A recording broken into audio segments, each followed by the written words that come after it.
My green right here, A-Bears, lawn and maintenance. Happy St. Patrick's Day to you out there. Make sure you pinch anybody who does not have green on. Cannot get me. Lizzie wearing the green today. Katie accidentally. Accidentally, though. Where's the green? It's like dark green. Good There's for a green you. Jordy Culotta show shirt in our merch cabinet. Oh, it is. It's 3X. like a triple extra large. It is a dress. 3X. I can go put that on, though. You could go put it on. Stewie rocking a green. Who is that, Stewie? That's Will Smith. Okay. From the Fresh Prince. Fresh Prince, yeah. Bel Air Academy. I was like, what's Bel Air Academy? Graduate. Happy St. Patrick's Day. Yeah. Ooh. Toss button incoming. I get not for wearing green here on this Thursday on what could be a beautiful day. We're going to talk to John Brady, maybe the next head basketball coach at LSU. We'll ask him. Coming up here at 7:30 this morning.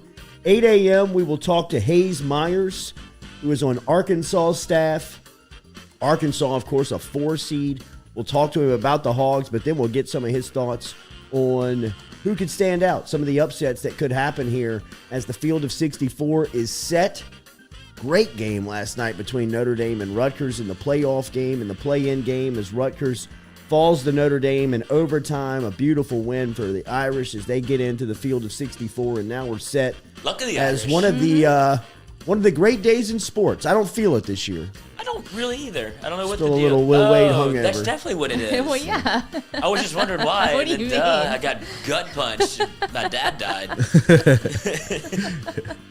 That's exactly what it is. But I've decided. We've been talking boot up. It's going to live forever. I'm not going to let it die. Really? In memoriam Okay. of Will Wade, we will continue boot up. At least I will. Can't the next coach say it? Like, Doesn't matter. It will be Probably said not. Oh, It will. really? Probably not. But, like, who regulates that? Like, who The marketing department. I would they would just be imagine like, that it's gone. the next coach will not. Like, They'll live probably want to purple, stay love away from gold. that.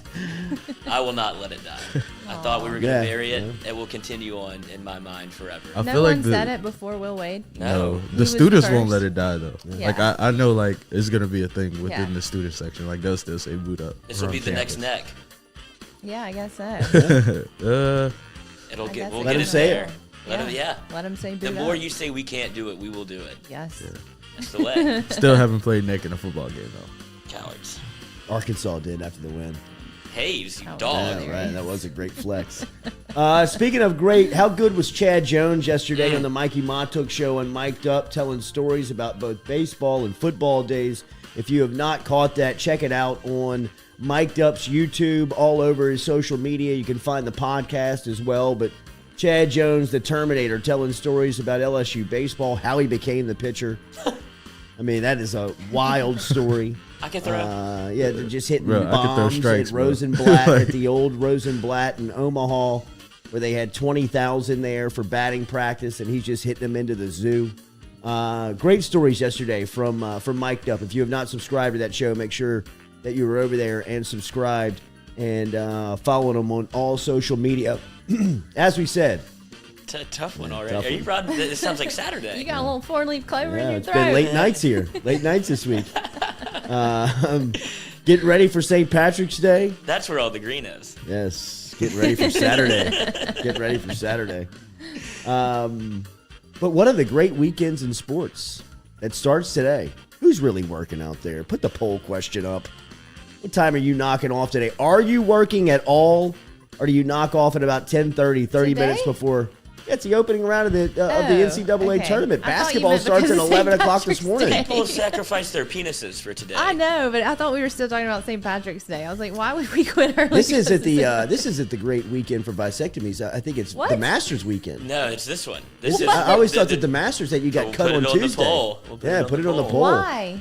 Why So So you can lay in vasectomy? your bed all weekend and watch sports. That's what you Men got to will do go to to lay in any your league. bed. Yeah, but You I would- get a vasectomy. So, I would hate to take St. Patrick's Day off the board Is it with the cut. Is it always on the same? I guess it always It's starts usually around the same it's usually time. opening weekend of March Madness. Do you pretend that you got a vasectomy? No, absolutely not. I'm Pretend getting a you're sick, vasectomy y'all. on, Jesus, at the why are you Masters. gonna have a vasectomy?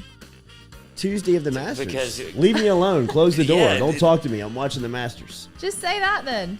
Let's go, Brandon. Working 12 That'll go hours well. a day. Jesus, where do you work? Where? bro? What is that, Why? a sweatshop? Work for Nike? God. Brian Burgess, unfortunately, I am working today, but I am teleworking, so the TV will be on, which means that you're getting no work done, No work Brian. Way to done. steal from the company. That's just another screen for basketball. Absolutely. Teleworking. What's teleworking? Watching the tournament. Quick, hurry. What's True TV? What's the channel? 41? I don't know. That's I have no idea. That was a pure guess. No idea. because that's where it's their time to shine. True TV, TBS, TNT. Then there's like a dark USA? horse. No, is it USA? That's not still around. There's no USA, Oh, right? Suits Yeah, there's is definitely kicking. USA. Sure, there's not. Burn Notice. Derek Roussel, my Robot? boss is Dr. off today. Your boss is off. It's yeah. done, bro. Why do you think he's gone? My boss is off today, and I'm caught up. Basketball on all of the computer screens at Oh, 11. Believe sex. that. Graham Kelly off for the weekend. The boys are coming to Baton Rouge tomorrow. Oh, Graham Kelly was. Oh, Graham Kelly. We'll Let's talk. go, Brandon. Shift work, oil industry. Make that money, man. Bring the gas prices down. $82 it costs Start me. putting that oil in your pocket. Jesus. Sell it by the Kenneth gram. and Daniel Balella. I am working today. I am a captain on the Mississippi River. Wow, man. Are you listening to us right now on the river? That's See fun. Derek Panamsky? Take a picture, prove it. I know. I want a picture too. Make sure and hit that like button, hit that share button. Remember, daily we're driven and powered by Go Chevrolet, online at GEAUXChevrolet.com, GEAUXChevrolet.com. Go Express Auto Sales, located on Florida Boulevard in Sherwood Forest. Brand new car lot out there in Laplace. Go Chevrolet. Check them out, GEAUXChevrolet.com. Everyday Papa Earl's, our official spice down here on the Jordy Culotta Show. 30% less sodium than the competition. Remember, if you're cooking around the house and you want to take some of the salt out of the recipe, try Papa Earl's, a new spice that you can pick up anywhere that you shop locally. And our phone line brought to you by Metropolitan Health Group. Our friends Jason Ramazan and Charles Harvey, who are in mourning this week after the news of Will Wade that came down on Saturday. Presidents of the Boot Up fan club over there at Metropolitan Health Group. We always appreciate their support. Bringing us our phone line sponsor, John Brady, 7:30 from Milwaukee. And then 8 a.m. we will talk to Hayes Meyer. Where are the Hogs at in the first round? Where are they? Where are they? Oh, that's a good question. Yeah. Hopefully he's not on West Coast time. Oh, I didn't think about that. I didn't think about that. Wait. I talked to him yesterday. He said he was good. Okay. I did too. I see you backing away. As if I know Hayes, I would imagine he was in bed and studying tape. He used to do it when we were in college, so he's a student of the game. Unless it was Anthony St. Patrick's Archibald Day. says he's working from home today. That means that you are not working, Anthony. Tommy Granning says he's heading back to Gatlinburg today. From Gatlinburg. He's heading back from Gatlinburg today. Be safe on the road, Tommy. He's everywhere all the time. Hunter Fournette says chilling at his desk, work trying to get our local senile old guy to fly a kite. Oh, Good luck. Good luck, Hunter. Wow. Good luck, Hunter. Bad respect. That's, what? what's he talking about, Brandon? I don't know. Arkansas is in the West. Who's Brady? West Coast time. Uh-oh. 8 a.m. So Text your boy, bro. Make sure he knows. this will be me waking him up. I would imagine. Yes. What, Travis McGraw going to get blood work done this morning. I got to take the because rest of the day off. It will be poisoned from the greatest weekend of the year. That is true. Okay. Great Travis. GoFlow IV week before you get out there on Saturday. I would Yes, imagine. Oh, yeah, absolutely. This is the Good time idea. that place. I was at gonna be- GoFlow yesterday. I was going to do a square, but Rohan showed up. Well, that's even better to do No, a square. Yeah, but he square. was he was was hesitant. just gossiping and talking. And next thing you know, we were done with our bags and we were on our way out. But very easy over there at GoFlow IV. Go check them out on Jefferson Highway. They should set up on the parade Good to route. good to talk to Ro. They should. They should. They will be busy this weekend. Yeah. No doubt. I can feel the city ready. They're kind of busting at the seams. Already starting to set up the Barricades. the barricades Oh, over that's the there best. near Ivar's. Y'all should have seen the Already bead starting to store see the- yesterday, though. I Oh, mean, no. cleaned out. Are you riding? Yes. How many times? Yeah. How many I feel like times? that's 5. I feel like he's trying to Yeah, get I feel on like the that's float. right. Yeah, he's I gave y'all a chance. Katie, I can gave I y'all can I all a jump on? chance. You think? Yeah, We you What's on did. the Founders Float? Is that like the Shingletons? Yeah, it's up there in the front. Yeah, definitely. That's like the first one. We did have a Does it guy. get down on the Founders Float? I mean, They yeah. keep it pretty They've buttoned got up? like coolers like ready to go. They said we just add our own stuff. Like they got it set up. Like we don't have to do anything. They just tell us where to stand. We load our stuff up tomorrow night. How'd you get on that float? Maven. Who? Mabin Shingleton. Oh, okay. All right, Maven, I see you. Yeah, right. I tried. I offered y'all a float. It was My only buddy Spence $10,000. We could have raised the money for it. We're in next year. We'll start saving now We're in for next next year. Yeah, a whole float. That But it's going to be a bad at fantastic all. weekend. Hopefully, everybody. Yeah, that'll be great. That'll go great. Yeah, that'll be great. None of us have actually really cut up together. No, not all Like, together. not all together. Yeah. First Freds, we kind of, hung back a little Yeah. bit, but we've But not never all gotten of us. loose Yeah, together. we haven't Right. had a night. No, Yeah. that stinks. When we first Yeah. started, Yeah. somebody here promised a night out. Is it me? I like you turned and looked. Huh? What are you talking Let's about? do it. I mean, we're still alive. You're still here. Some people are. We're not dead. We can get this done. VIP tickets to Earl's for the crew. Awesome. Somebody that may be That would wanting to be look nice. over his shoulder when he's traveling around town is this guy Ed Ashworth. Who is this guy? I don't know. Where Local did he come lawyer in from? town, writes a column for the Advocate. Now this column was put up a couple of days ago and was circulating, but now it hit the front page of the published section. Which who knew anybody read that anymore? But this is caused a storm. Rabelais' column yesterday was featured with a guest author, local attorney here in town, Ed Ashworth, who recommended to the SEC and to the NCAA to just pull the plug on LSU basketball and football. And football. Just said, why not? Look, they have they have abused the system, and that the NCAA should make an example out of LSU's athletic two biggest moneymakers in the program. One that is a Fortune 500 company in LSU football, and the other in LSU basketball, that, lives in the black, but one of a few athletic programs on campus that actually makes money. And Ashworth wants to pull the plug on both of them after the last decade of what has happened under the athletic program's facility. Now, I get it. It has not been a model citizen in the NCAA of how to conduct business. And right now, a lot of people who have looked at LSU's athletic program and waited for them to fall have now got a great seat of looking into, what could possibly be for LSU. But anybody who cares about the state of Louisiana, considers themselves somebody who really gives a damn about the community, and tells you that they need to pull the plug on LSU football alone, much less the top two sports on campus, has no idea what they're talking about. While they stand up on their ivory tower and bark down at you and judge you and tell you how to live your life and tell you that you're doing everything wrong and that they're perfect living up on their mountaintop, and asking to pull the plug on two of the biggest money makers that this state, this city, this community has at its disposal, and to just take that away, what do you recommend you compensate that with? How do you fill that void of capital that comes into the community? What do you tell business owners? What do you tell people around here that thrive and live and wait on those 8 Saturdays in the fall to make pretty much their quarters in capital, in money, in profit? This was a waste of ink, if nothing else. Now that it's hit the front pages of the newspaper and people are, I guess, picking it up on their local newsstand and still getting it in their driveway. But this is, at its very minimum, just dumb, stupid. I mean, give me some better ideas, Ed. But because this is off the table, that is not happening. I mean, and for you to believe that is a viable option, I think shows where your concern for the community truly lies, on how could you really believe that this is a good idea? How could anybody who cares about Baton Rouge think that this would make any sense? And for the Advocate to print that on the front page of their sports section, I think gives you an idea of where their loyalty lies, really.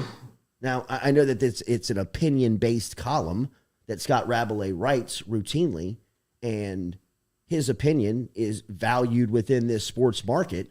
But to take that piece of real estate in the Advocate, which people go to and read routinely, and waste it on a story like that, really, I think that's just what it is. It's a waste of time, a waste of ink, a waste of a read because Clint all that Ashworth. is yourself. a pissed off somebody who has looks like, an axe to grind with LSU and people in the community, and, put up some type of crazy scenario where the LSU football program wouldn't exist. What would you tell Brian Kelly? You just gave him 10 years, $100 million if you're LSU. What do you do legally there? Just because you want to pull the plug on the football program, what do you do with all the money invested into it? Ed Ashworth writes a lot of opinion pieces, it looks like, also in other newspapers around Louisiana. He's the director of the Louisiana Budget Project in Baton Rouge. He lives on LSU Avenue, right by the university, too. Did you find a picture of him? I have not found a picture yet. He is not on Google Images, and nor should he be. This man needs to... He's written a lot, though. Well... He used to live in Montgomery, now lives in College Town. Here we go. Here we go. There we go. Yeah. The picture becomes very clear. He's scared. He is an attorney. For now. But just really, I mean, it doesn't. I get it. The last couple of years in the business of LSU athletics can piss a lot of people off, just because of the lack of direction, the lack of accountability, the lack of discipline within the organization.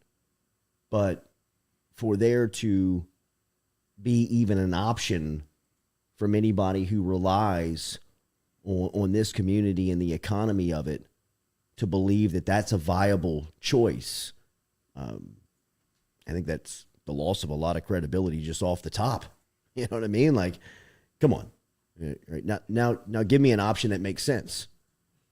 We got the bad ideas out the way. Like all right. I see you stomping your feet and slamming your fist and throwing your temper tantrum and saying to just give them the death penalty. But now tell me something that actually could happen, that would actually make sense on what the future of LSU athletics could look like because of the last decade. Because taking the programs away just ain't it. And for anybody that is, agreeing with that lives in this community, it's kind of a conundrum, right? I mean, it's kind of a, how could you want the best for your community and take away one of its biggest moneymakers and one of its biggest supporters? I thought it was a waste of ink, What's his waste name? of time. Ed but Ashworth. Ed? y'all, you got us. We're talking about it. We clicked on it. We read it. So you win. That was Glenn. Is it Glenn or Ed?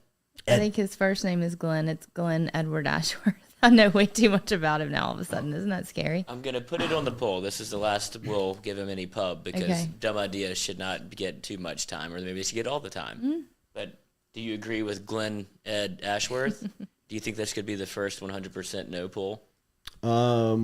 This could be unanimous. This could be the first unanimous Could poll. be unanimous. Hey, speaking of polls, get over to our bracket challenge. Let's put I didn't know the what you were going to say. let's put the link up inside Speaking of of YouTube. Let's put it all over social media. We've got our grand prizes figured out. If you win, if you finish first place in the FM Digital Media Bracket Challenge, we will invite you over to the Noodle. Sit in for a couple of shows. Sit in for Mic'd Up. Sit in for the Culotta show. In for a live show. We'll have some gear for you. We've also got a gift card to some of our fine sponsors that we'll offer up. We'll have a second place prize with some merchandise and gift cards, and we'll also give a gift card to our third place finisher as well. So get over to the link that Stewie's going to populate inside of the of our YouTube chat here inside of the app, and you can download the link today. Jump inside the bracket challenge. We'll have some cool giveaways, including inviting you up here to the Noodle for a couple of live shows, whether it's Mic'd Up or the Culotta show, both shows. So we'll bring you up on a Monday or a Wednesday. And hopefully Mikey's still healed for the show's sake. But for Mikey's sake, hopefully he's working out in spring training somewhere.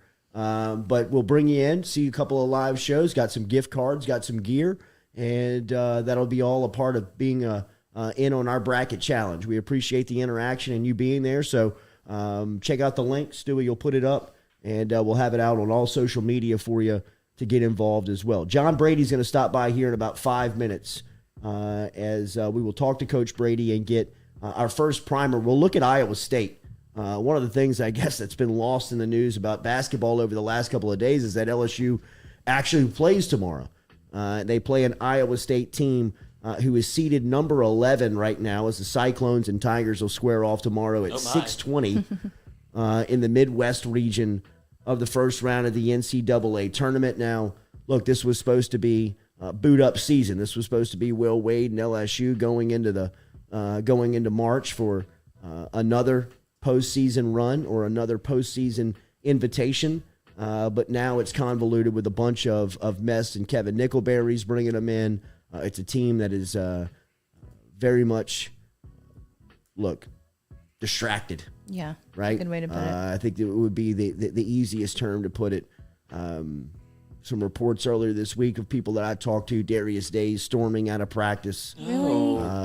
Think Just about upset, it. Man. yeah. Think about the emotions and going into practice, something that has been, every single second and minute been, planned out for you for the last 4 years. If you're in Days' since he's been doing this his entire career at LSU, and then he shows up to a practice, the first one for his senior year postseason in March, and it looks totally different. It sounds totally different. They're not doing the same things. It's not as organized and not as calculated as it has been. How's the chemistry between the players and Nickelberry? Do you know? Well, I think they have great chemistry, right? Like they all respect and like each other, but he's not their head coach. Right. He's not the guy that's been getting them prepared. He's not the guy that they've been putting the trust in. He's not the guy that they've ever sat in a huddle and draw up an inbounds play at a crucial time, or call a timeout, or any type of in-game organization. They know his record as a head coach. I mean, all that stuff is very much at their reach, at their disposal, that they can learn about. Y'all have an idea of who one another is, but this is the absolute worst timing to try and do something like this from a player standpoint. Now, there's business that's being handled way above and beyond the basketball team right now that just affects the basketball program. But as far as getting prepared to go play in the NCAA tournament and having to deal with this adversity, this is the absolute plan Z. Last thing you wanted to deal with. This is the last page of the book.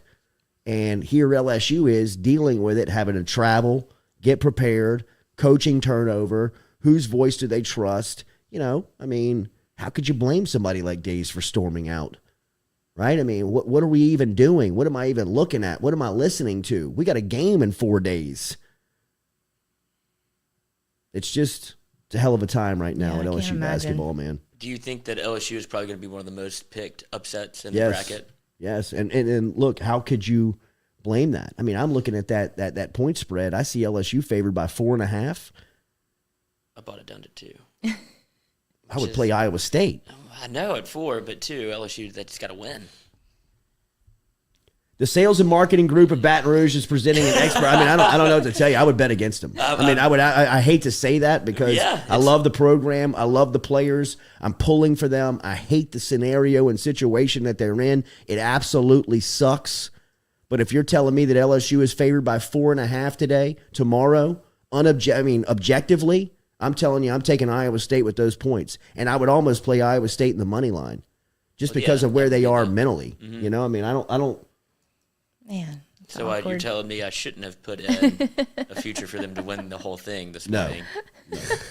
I can cash out. That is definitely a betting with your heart play right there. The sales and marketing group of Baton Rouge is presenting an expert panel discussion on name, image, and likeness on Tuesday, March 22nd. So less than a week from now, the event will be held at the Cook Hotel Conference Center. That'll be on Lakeshore Drive right there on LSU's campus. We are inviting everybody, business leaders, sales and marketing teams, anybody out there that has any interest in learning about name, image, and likeness can come over to the Lod Cook Conference Center 11 o'clock on Tuesday and learn all about it. Tickets are available right now. Stewie's got the link that we can populate for you that you can jump on that link and grab a ticket right now. I'm going to be emceeing Lance Burgess, who's the general manager of LSU Sports Properties, Taylor Jacobs, who handles NIL compliance for LSU, Mackenzie Landry, who is the chief brand officer over at Matchpoint Connection, Crystal Faircloth, who handles the social media and chief of content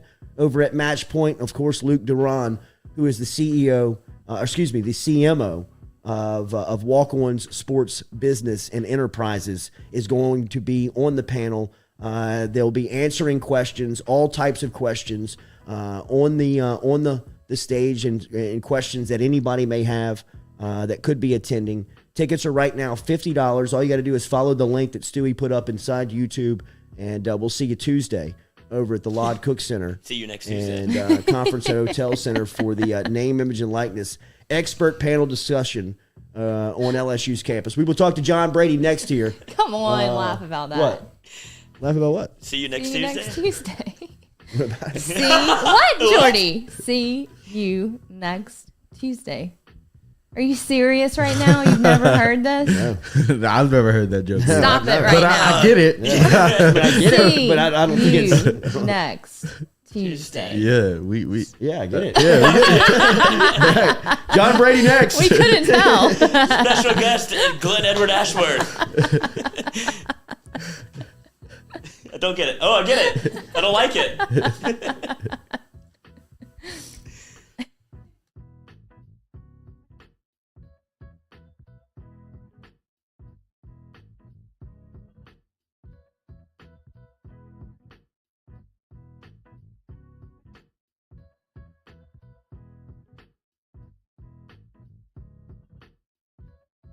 Baton Rouge, be on the lookout for the first annual Maddie's Footprints Forever Quarter Marathon, 5K, and 1 mile fun run and walk coming to Baton Rouge on Sunday, March 27th.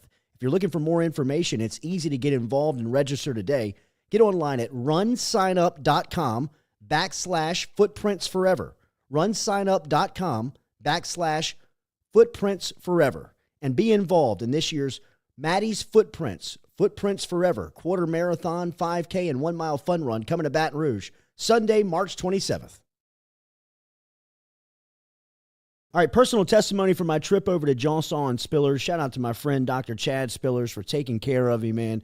I had to have my front tooth, a tooth implanted on my front tooth, and it was a hell of an ordeal, but Dr. Spillers and the crew from Johnson Spillers made it as easy and seamless as possible to work with, and have taken the final product, and it is absolutely beautiful. Learn more online at johnsonspillers.com. Whether you're looking for Botox or you need help in any type of dentistry, whether it is dentures, night guards, if you're looking for Invisalign, if you're interested in implant dentistry like I got, you can get in touch with Johnson Spillers. Online, johnsonspillers.com. 2 locations, one in Gonzales, one in Baton Rouge. Easiest way to get them, online at johnsonspillers.com.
All right, welcome back here. LSU squaring off tomorrow, opening round of the NCAA tournament, round of 64. Tigers going to play Iowa State. That's going to tip off 6:20 from Milwaukee in the Midwest region.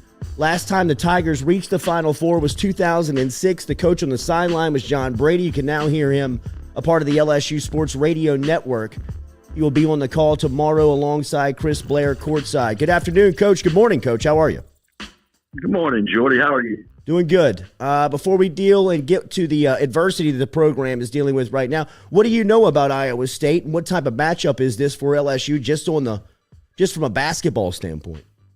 Well, I think it's a good draw for the Tigers, actually. I think, you look at this Iowa State team, they were 7-11 in the Big 12. Similar to LSU in the way they started the year. They started out 13-1.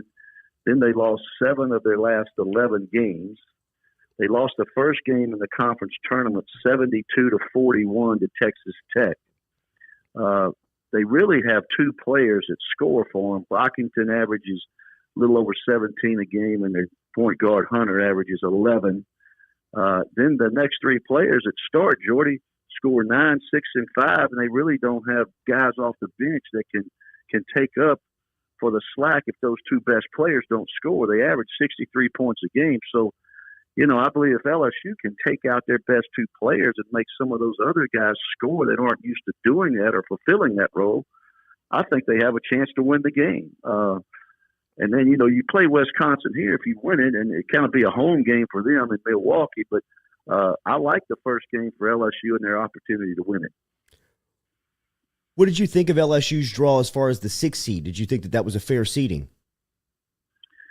Yeah, I think it was. I don't. I thought it would be 6 or 7.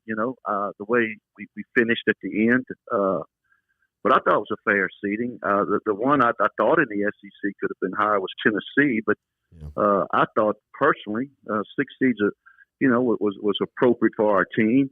But be that as it may, I still like what we have, the opportunity. I like Iowa State. I think Wisconsin's not a team that's just that much better. So I think we have an opportunity to win the first one for sure. And like Coach Wade always said, the most important one's the first one, which I agree with totally. And then we play Wisconsin. I think we have a chance to beat them. The issue is, where are we mentally and where are we emotionally after what we've just went through? Yeah, I was going to ask you that. What do you expect from LSU tomorrow? Well, I think I could tell you more after the first 6 or 8 minutes of the game. Yeah. I haven't been privy to the locker room and heard the talking and the speeches or whatever the case may be. And, you can't invent the wheel in 2 days. So 3 days, whatever it's been. So I think they probably have put in something a little bit different that Coach Nickelberry has seen and would like to do. He had time to do that, but I think the biggest problem or the challenge, not a problem, but the challenge is to get our team emotionally and mentally ready to play, maybe with a chip on their shoulder or proving what are you really playing for and how are you going to respond to adversity. I think those are the challenges you put before the team, and they have to move on. At some point in time, you can say whatever you want, right or wrong, but you've got to go out and play and perform. And I think that's the challenge for LSU when we take the floor tomorrow. What type of position is Kevin Nickelberry in? You are, of course, come from the coaching fraternity, spent so many years within it, and once you're in it, you're always a part of it. What would be your words of wisdom for a guy like Kevin Nickelberry, who's in a situation that I think is just very it's very unrelatable. I think the biggest thing for him is to have a talk with the team about what are we playing for, what do we want to accomplish, what is the legacy you want to leave here. All right, we all know we're in a difficult situation. We didn't bargain for this. It's unfair to a degree, depending on your point of view. We got all that, but at some point in time, you've got to set that aside, and you've got to challenge that team to what do you want to leave here? How do you want to be felt about? This is an opportunity for you to show your toughness, your character, your resiliency, and let's come together and play the best basketball we possibly can. I think that's the message. You challenge them to what do you want to be? What do you want to leave here? What do you want to be talked about? What statement do you want to make about handling the adversity, the unfairness of it, as players feel, obviously? How are you going to respond to that? Can we going to sit around and feel sorry for ourselves or make excuses, or are we going to use it as a motivation to play the best we possibly can? And I think that's the overlying message of changing an inbounds play or anything like that. I just think the emotional, mental standpoint of how this team approaches this game and what do they want to prove and what statement they want to make will carry them maybe to winning the game against Iowa State. When you accepted the job at LSU, it was a job that was on probation and dealing with penalties. What is the challenge the next person faces? And this was in a pre-NIL and transfer portal college basketball world, and you had LSU back in the tournament and pretty viable, I think quicker than a lot of people thought to have happened. What are the challenges that the next coach faces in a similar position? Well, I thought about that a little bit. We couldn't go in the portal and get anybody. We had to build it with recruits under the cloud of probation and that sort of thing. I think there are two things that possibly LSU is going to fight. Institutional control, I think that's one. They want to get that off there. They'll challenge that. And I think the caveat that you need to keep for LSU basketball to have an opportunity to get players, in spite of what may or may not come down the line, I don't know that. But I think that the key is to keep postseason play. That's the caveat. Mm-hmm. Because if they take away postseason play, you're going to have a difficult time recruiting players here. A scholarship or two, whatever the case may be, those different type of penalties. But I think the caveat is having the opportunity to go to postseason. My first year at LSU, when we were on probation, we did not know if we could even go to postseason. We played that whole first season, and we didn't find out till 3 days before that they were going to allow us to even go to the SEC tournament. I mean, that first year we played 28, 29 games with no promise of anything, and then all of a sudden they decided we could go to the tournament.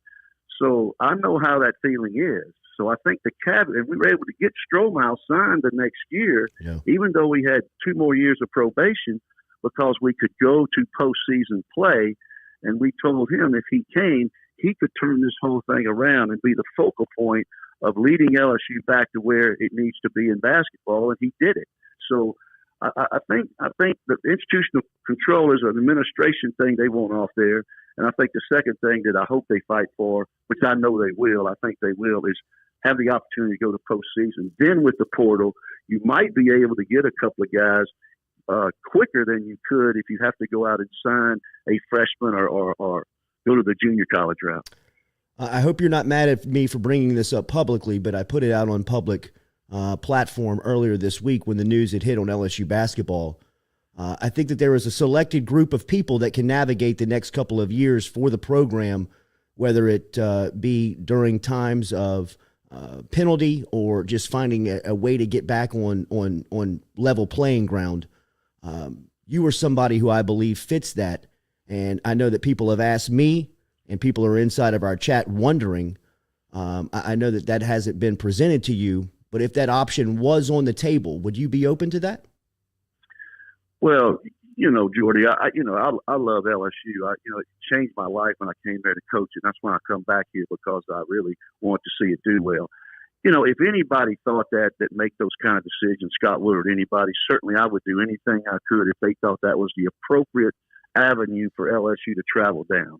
But here's what I do think. I think Scott Woodward would prefer to hire one coach one time, and I think he's going to construct a contract and a payment that will get a coach through a year or two of uncertainty, as opposed to a 4-year contract, signing to a 6-year contract, throw out some dollars, $4 million or whatever it is, and guarantee it. And I think there are a lot of coaches with that kind of money will be receptive to coming to LSU if the contract backs them through a probationary period. And I think that's the direction LSU will go if they haven't gone that direction already. Will Wade is a friend of yours. You guys share a really cool relationship when you just have the opportunity to watch you talk basketball. What are your thoughts on Wade and What do you think the future could hold for him? Well, the biggest thing with Coach, and I hate all of this. Yeah. The whole thing didn't read well. People will make their own opinions. There'll be a defense. Will's got his reasons. Everybody's got reasons. Everybody forms an opinion. But Will Wade's 39 years old. He's a young man. He's going to need to decide what's the best path for him to secure future employment and get this behind me. And I think that's the decision you need to make. And Jordy, the big thing is in the NCAA is the show cause. Yeah. And 3 of the 4 allegations would say, or whatever it was, would always say show cause, possible show cause. That my friend Donnie Tyndall, who worked for me at LSU, was a head coach at Tennessee. He got a 10-year show cause. He's in his 7th year of serving off the show cause, coaching junior college basketball at Chipola Junior College in Florida. That is a tough thing for a person to overcome. So I think in Will's case, his future will be determined on what the NCAA does as it relates to the show cause, even with Bill. And that's tragic too. I think that's sad too.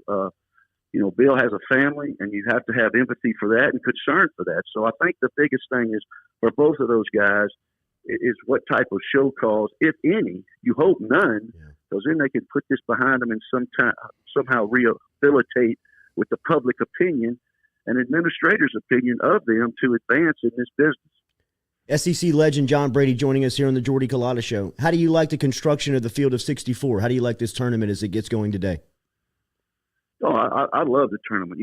I wish A&M would have gotten in. I thought they deserved it by the way they played at the end. But, it's always an exciting time. There's always debates on who should have got in and who shouldn't, and maybe 2 or 3 seeding possibilities for teams. But, it's the best time of the year for college basketball. And after the college basketball championship game, I get to watch the Masters the next week, and there's no better time. Yes. We call it vasectomy season down here on the Jordy Culotta Show. News to Katie. Just be sick. Just call in sick. Coach, enjoy the tournament. I know that Ronald Dupree's up there in Milwaukee, a former player, and is looking forward to seeing you. And he's giving me about 10 places to go eat. Enjoy the weather, man. Stay safe. Great to hear from you. All right, brother. Thank you. All right, man. There he is, Coach John Brady, answering all the questions this morning. I think that he would be a great fit for somebody that, if Scott Woodward is looking how to navigate the next couple of years of LSU basketball and he can't land that big name, that big fish like he's so accustomed to doing, I think right under his nose, he's got a very viable, obviously accomplished head coach who you just heard loves the program, loves LSU, loves the university. So even through times of adversity would stand up and, try to guide the program through a lot of dark times. Brought to you daily by Barker Brothers Plumbing and Works. They are number 1 in a number 2 business, specializing in all works of plumbing, industrial, commercial, residential, and backflow. Our friend Jude Barker over there, man. No social media, no website, all because of the amount of work that he's got. He does it because he's got great work. He does great work routinely. You can give him a call today. Take down this phone number and put it under Barker Brothers Plumbing Works. Barker Brothers Plumbing and Works. 225-776-2431. 225-776-2431 is the phone number. If you mention it, you get a 15% discount when you mention the Jordy Culotta Show when you dial that number. They've got experienced carpenters and plumbers on staff that can help you with any type of industrial remodel that you're looking for. They cover the greater Baton Rouge area. In fact, every single work day, they've got 2 trucks working in Baton Rouge. So if you need any help in Baton Rouge, dial that number, 225-776-2431. Jude Barker over at Barker Brothers Plumbing and Works can help you out today. If you mention the Jordy Culotta Show, 15% discount, 15% That's a big off. deal. That is. All And that's for just your the bottom plumbing line. stuff. It's Yeah. like no service, no in particular service from Barker Brothers. Just can use the promo code Jordy Culotta Show and 15% coming off the bottom line. That's awesome. 225-776-2431. 225-776-2431 is the phone number. Get in touch with them over there at Barker Brothers Plumbing and Works, and they'll help you out today. Mention the Jordy Culotta Show. We'll be right back with more of the Jordy Culotta Show, driven and powered by Go Chevrolet.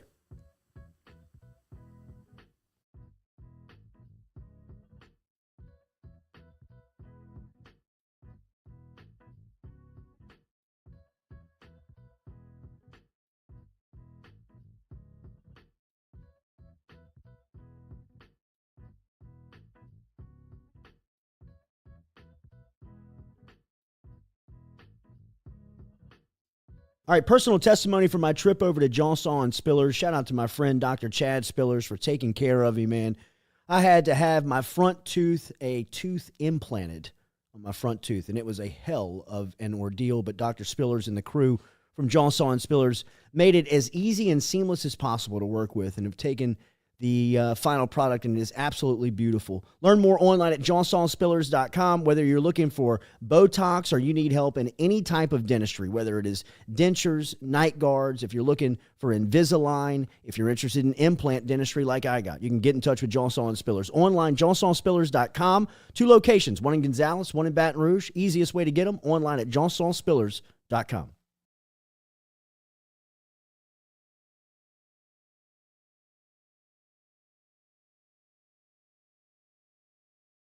Shout out to Tom Granning from everybody over here at FM Digital Media, as he is our fuel sponsor. Whether it's fuel cards or snacks, he's keeping us going every day at FM Digital Media. If you're out on Highway 61, make sure and stop in and see him over at Go Mart. It is located in Natchez, Mississippi. It is our favorite convenience store, and it's for our guy Tom Granning, who supports us every day over here at FM Digital Media.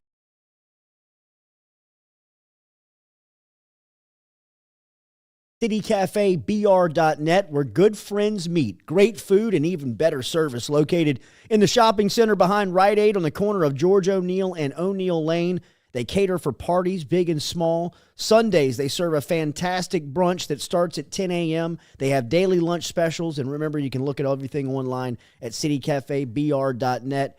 We'll give a shout out to Squeaky Miranda, Cody Miranda, Dirk and the crew, everybody over at City Cafe for their support here at the Jordy Culotta Show. Online, citycafebr.net.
Welcome back here to a Thursday edition of the Jordy Culotta Show. Happy St. Patrick's Day to you out there, wherever you're celebrating. We'll be over at the wearing of the green, the wearing the Luck of the Irish parade on Saturday. I was going to say, is St. Patrick's Day today? It's actually today. Technically today, but it's actually today. It's actually today, but the celebration is Saturday. Yeah. Celebration is Saturday. Even though this is a great day as far as sports is concerned. I mean, this is one of those days, and I got to be honest, I just, for whatever reason, don't have the buzz. I think it's obviously because LSU is without their head coach and has a pretty good team, and could make a possible second weekend type run, and they still might. They still might, right? I mean, it would be a hell of a story if they could put it together. In fact, our Throwback Thursday, which we do every week here on the Jordy Culotta Show, we'll look back at some of the runs of the Final Four teams, whether it was 81, 86, 2006, like Brady's squad did.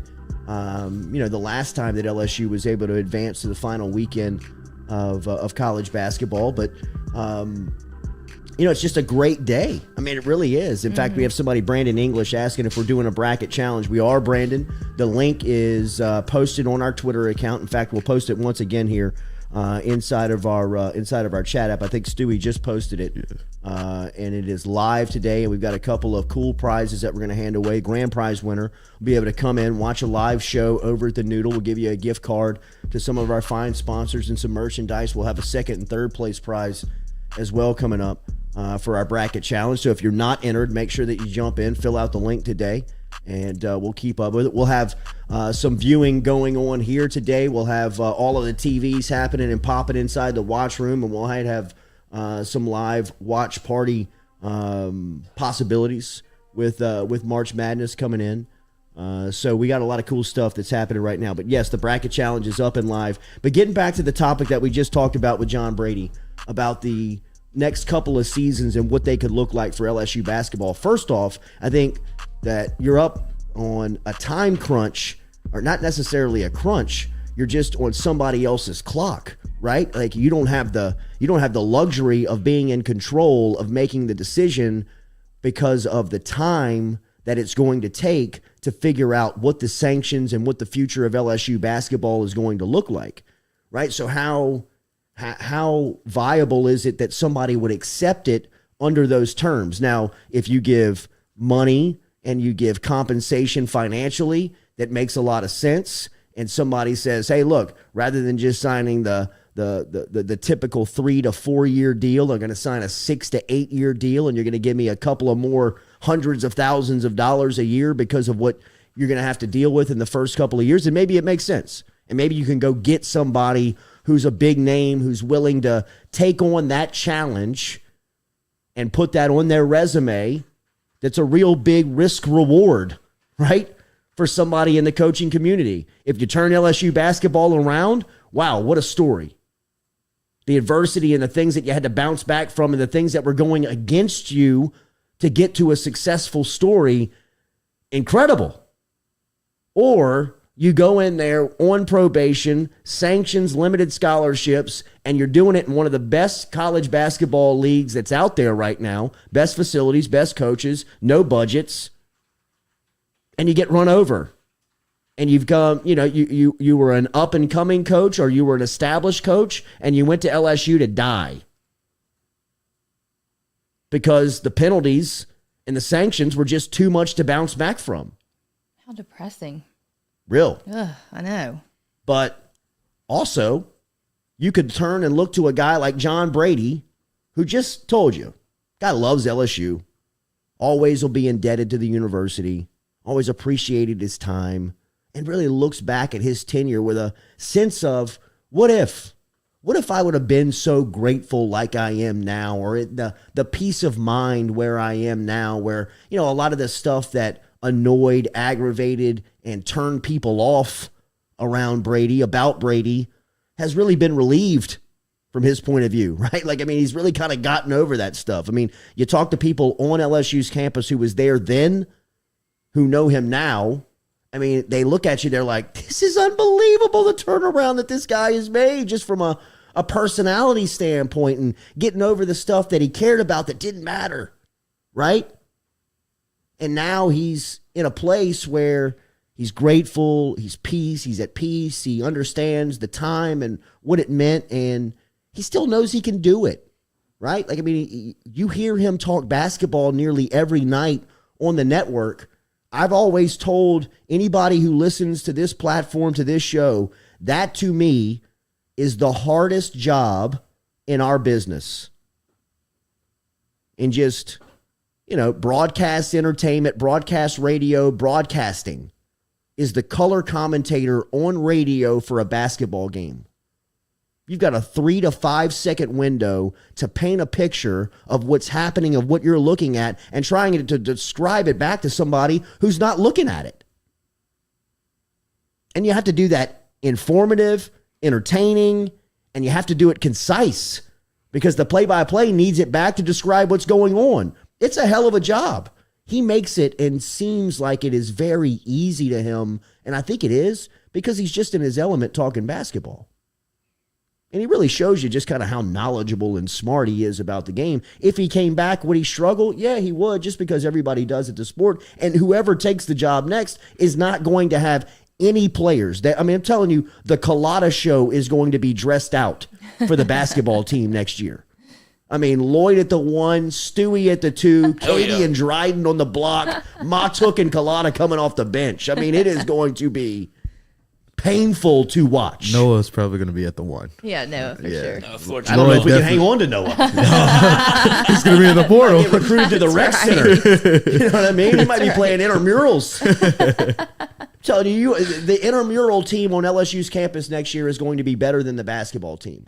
You will be able to field 5 football players off the football team that would roll the basketball team next season. Jordan Tolles? Brian Thomas. The basketball team? Brian Thomas, Jordan Tolles. The list goes, Chris Hilton, the list goes on. Would be a bad squad. Kayshawn? Hell yeah. Oh my God. BJ, I'd throw BJ in there too. BJ They looks all like be he can I hoop. mean, if you told John Brady you can coach the basketball team or you can draft off the football team next year, he would say, I'm going to meet with Brian Kelly immediately. I'm not coaching Culotta. Can't dribble with his left hand. I mean, I'm telling you, it's going to be bad as far as personnel goes next season in LSU basketball. But Brady will love it, get through it, and he'll represent you the right way. He could bring in somebody like a Ronald Dupree, who's on the Milwaukee Bucks staff right now as a player development type role. Bring him in, get through the recruiting stuff, get LSU back to a even playing ground, get through the postseason bans, get through the scholarship limitations, and then you're able to kind of go out there and present it to somebody that is ready for it and wants it. And it's more good feelings for Brady around LSU. So what's people's beef with him though? Like why are we like half and half on John Brady coming back? Well, now he's old. Well, besides that. And I think, Just I using think people are over him back in the day. I think, he pissed a lot of people off from the PR part of the job. Mm-hmm. But don't you think he's made up so much goodwill So much on the radio calls? and it's so much. I put it on the poll. And it's so easy to see that and feel that through the radio. But like if you meet him and talk to him and shake his hand, and like I said, even the people that may not have known him in depth had a quality relationship with him when he was here the first time, but knew of him or had just kind of been an acquaintance of his, run into him and meet him now, and they're just like, good Lord.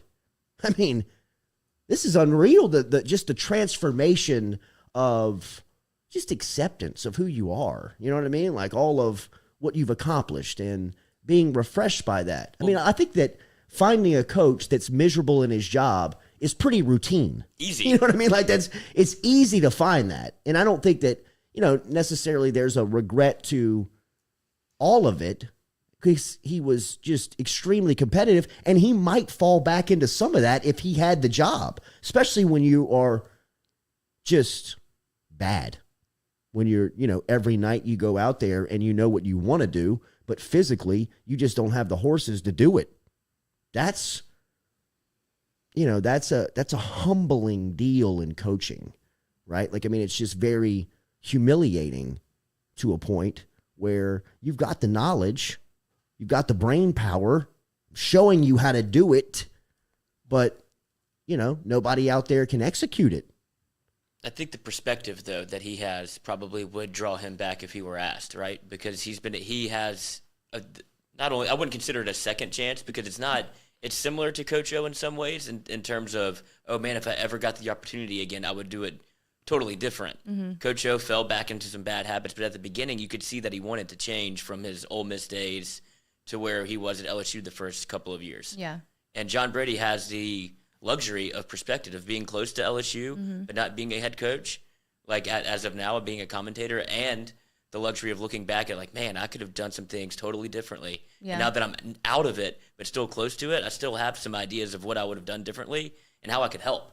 And it's not like they're asking him to be the head coach for 10 years. It would be a stopgap that he would have to, I mean, you're falling on the sword for LSU basketball. Right. I don't expect LSU to be good. And if you could step into that situation with the knowledge that you have, like, of course I don't have the horses, man. We just lost our show pony, mm-hmm. and everybody else followed him out the gate. Like, there's not much we can do, but if you can just hold the ship and represent LSU in the right way, that's perspective. Let's talk. Go ahead. How different was his coaching style from Will Wade's? Like super different, and well, I guess it would yeah, be very now. aggressive. He didn't like Wade was more. He was more free reign. Like he let his teams play with a lot more reign out there. You know, mm-hmm. He would allow what would be deemed to Brady as a bad shot or a turnover, where Brady would very much discipline and look to prohibit that later in the game. Wade would kind of let you play through that. So Brady would still be kind of an older style coaching. Oh, for sure. For sure. I don't know necessarily if he would be as rigid as he was back then. I mean, I think that the story goes that, he was fired 16 months after he went to the Final Four.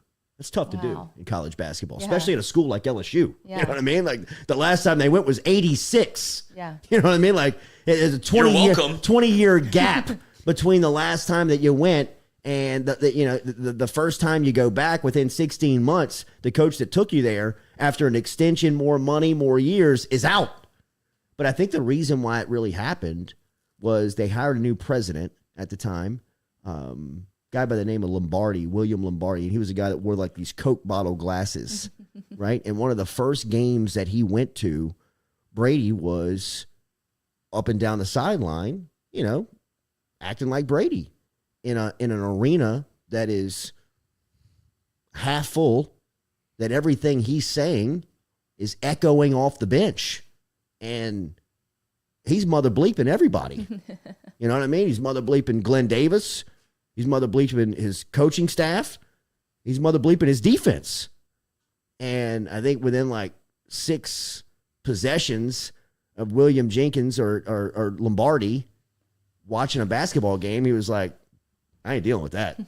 Like, get that guy out of here. And the people that were ready to get Brady out were ready to move. And that's really kind of how it went down. I mean, isn't that symbolic of LSU's fan base and what happens in sure. a whole? You get a taste of success. Well, that's the standard every time. I think that you look at, and somebody said this to us earlier this week. If you want to text your boy Hayes, tell him we're running a little bit late. Sorry about that. He's actually on East Coast time. He's in Buffalo. Okay. He's like, dude, I'm about to have lunch. What are you talking about? Been up. It's my fault. I asked. Did you know where Buffalo was? Stewie? Yeah, it's New York. West Coast. Yeah, I said West Coast because that's what the bracket says. Sorry, guys. Where's Buffalo? See? Buffalo's in New York. Thank you. Okay, Relax. We may not be good at math here, but we better be good at geography. Yeah, geography is my thing. Capitals, bro. Capital of New York. Capital of New York. Capital of New York, Buffalo, right? Oh, no. Albany. There you go. That's a good pull. Good pull. Albany. But one thing that was said to me earlier this week, I was speaking to I was at lunch with some people who are LSU boosters, and we were talking about the Wade situation. And somebody who is close to LSU, I think, said it best. When's the last person that ever left LSU happy? He said you will rarely find somebody. Joe Oliva? Who comes, not really. Well, it's because he's running the greatest grift of all time. He's like, damn, I got caught a little bit. Scooby-Doo. Yeah, but I mean, maybe, but maybe just relieved to be out of the job. Relief is the word I think of when people leave LSU. Like, absolutely. The pressure cooker. I think it would be easy to say that Ogeron and Miles left happily because they robbed the state. You know what I mean? Like it was a heist. An inside job. But, as far as like the emotional toll, right? Like I even think of like this Will Wade situation. Like in the state of Louisiana, it's a great example. LSU in the state of Louisiana is the only state and university that would have held on to Wade 3 years ago, that would have kept him. It's so LSU. Right? But they're also the school that would get rid of him, right? Like almost for the same stuff, right? The politics of it. Even people who look at LSU's administration and realize, and look, we have friends within the highest ring of that executive committee at LSU, but nobody's been removed from those positions. That's untouchable. Right? Like, I mean, what is that? That's politics, right? I mean, it's all kind of a political straw pull, really. And whose is the firmest? And when you look at the executives, everybody's kind of had some type of marks to them, right? Some types of red flag that would pop up. But the political power within the state and the political ties to the university are either on your side or too much to overcome. Or they can be on your side and flip in a second. And the Wade situation is a great example of that. 4 years ago, 3.5 years ago, when the witches were out and they were hunting, political power stepped up and protected Wade and who they were coming after. When the politics kicked up again, and the witches were on their brooms looking for a head, there was not enough political power this time to save him. When did you realize that that's how? I have two questions. Is LSU can't be the only university run this way? But yes, they are. Is it that bad? To this degree, I'd imagine something like Texas. I'd imagine something like But it's not political people. Alabama, like, that's the but it's difference. more people within. It's not, you don't have the governor affecting the business of the day-to-day operations like LSU athletics. Forget the institution. Like LSU athletics has had happen to them the last decade. Just think of it. Just think of the governor's influence on just LSU football over the last 7 years.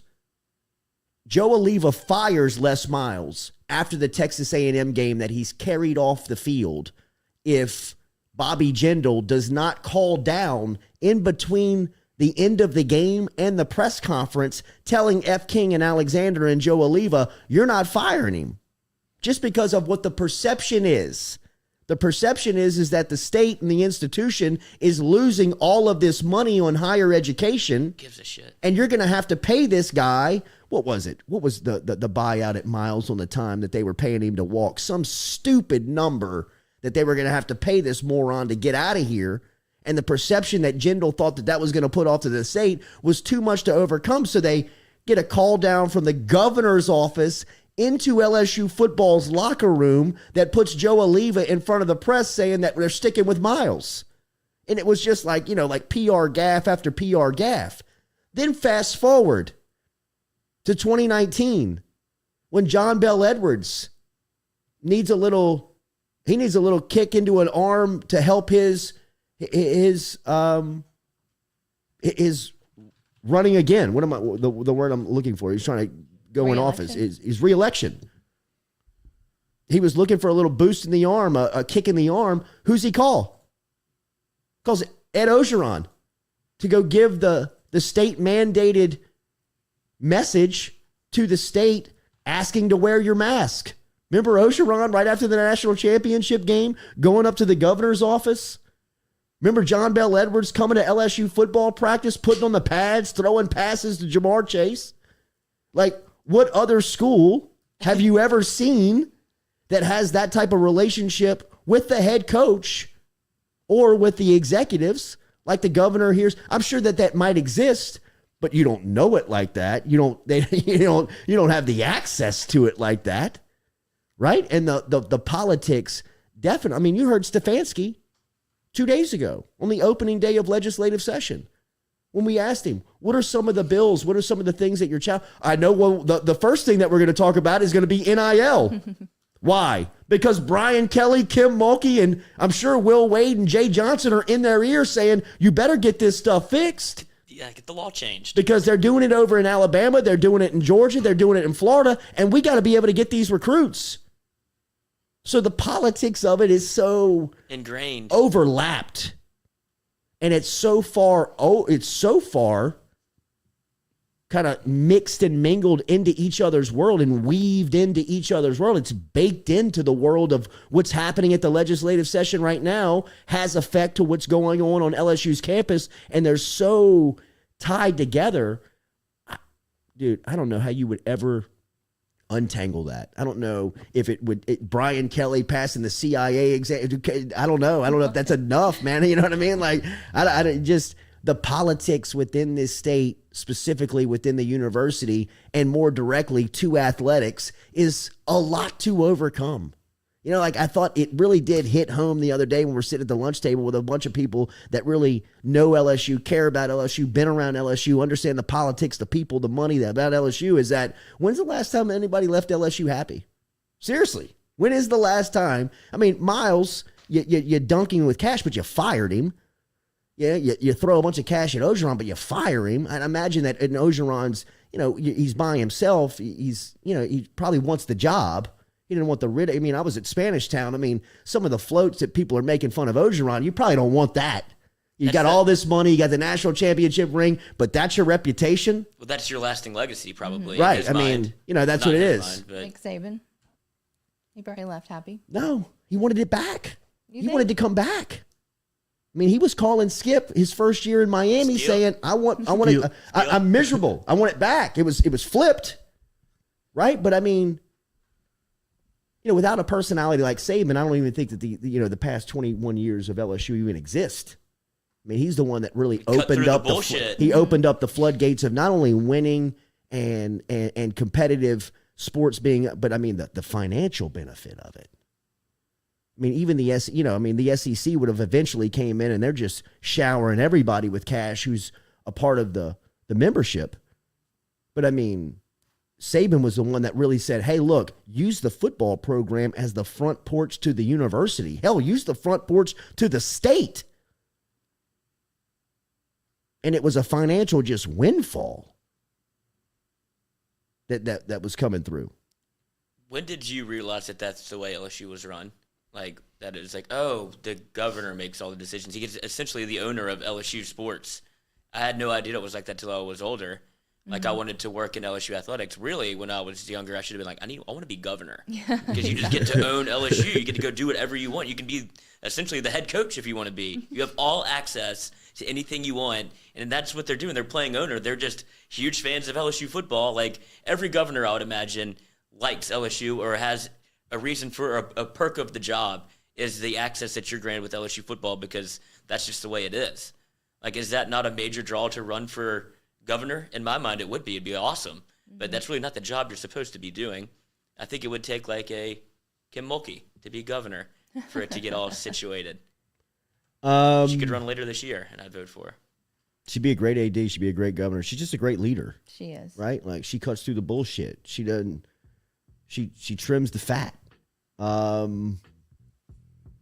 Cameron Cook, that was John Bell Edwards, Jordy, not on the Les Miles and Joe Oliva press conference. Do you think there's that was one of the last things that Bobby Jindal did, wasn't it? Will Joseph John Bell was reelected, though.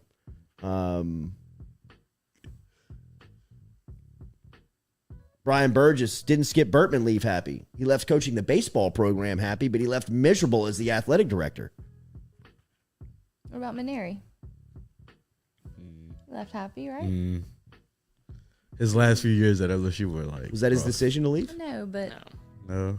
So if it wasn't his literally decision to leave, I'm sure he's happy because you keep him on the books. He's making $1 million to sit at home. It's a good life. Yeah. Right? I mean, like, I don't have the stress of worrying about what's going to happen at the Shriners Classic. I don't have to worry about who my second arm is going to be versus Texas A&M. Blake Money's hurt. What am I going to do? Right. I mean, I'm sure that's a relieving feeling. But if, you know, and this is speculation. Yes. I don't know this for sure, but there's a lot of, you know, I mean, there is. Was it his decision to leave? I don't know. If it wasn't, then he probably didn't leave on the happiest of terms. You know what I mean? Hey, let us soothe that anger and frustration you have by telling you we'll keep you on the books. We'll live out your contract, and you can make you continue to make the money, and we'll make it look as if it's your decision.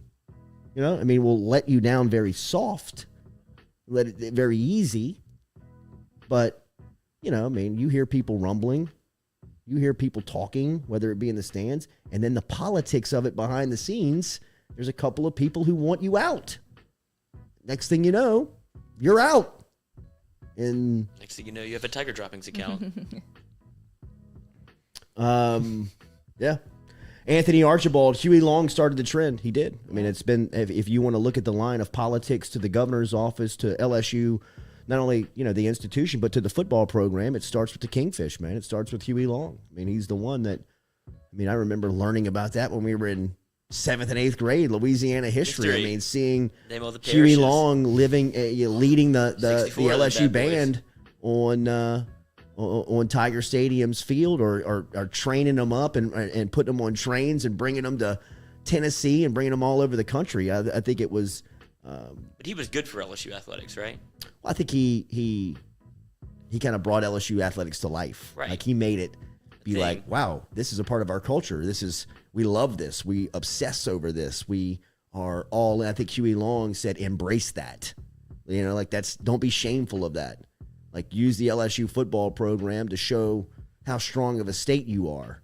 Have you seen Old War School, that DVD? Yes. Because that's a big part of it, and it's like, it made me realize, like, even more so how involved he was with LSU athletics. Like, this guy's a legend. But obviously, it opened up the door like almost a Pan's Labyrinth of, now this is the way that we do it, and it's for better or worse. Right. It just shows the power of his politics. Katie, save that for Saturday. Montel Jordan? Yeah. Let's on call PZ. Hayes and get out of this political discussion. I feel like my this is vote. great for the chat. It is.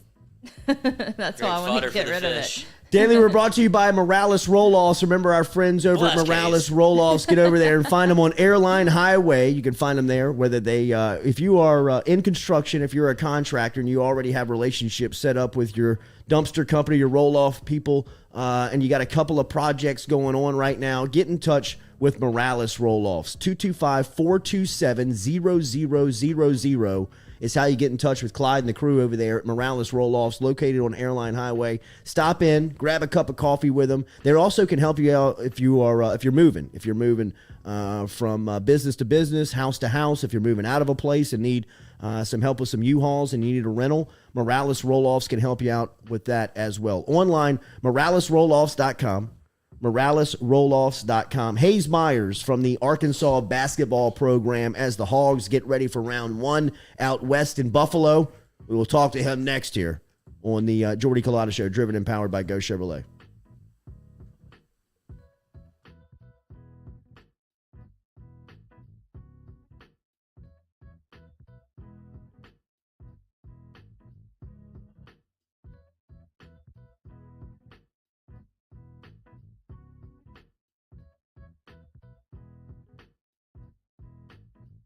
City Cafe online at citycafebr.net, where good friends meet. Great food and even better service, located in the shopping center behind Rite Aid on the corner of George O'Neill and O'Neill Lane. They cater for parties, big and small. Sundays, they serve a fantastic brunch that starts at 10 a.m. They have daily lunch specials. And remember, you can look at everything online at citycafebr.net. We'll give a shout out to Squeaky Miranda, Cody Miranda, Dirk and the crew, everybody over at City Cafe for their support here, the Jordy Culotta Show. Online, citycafebr.net.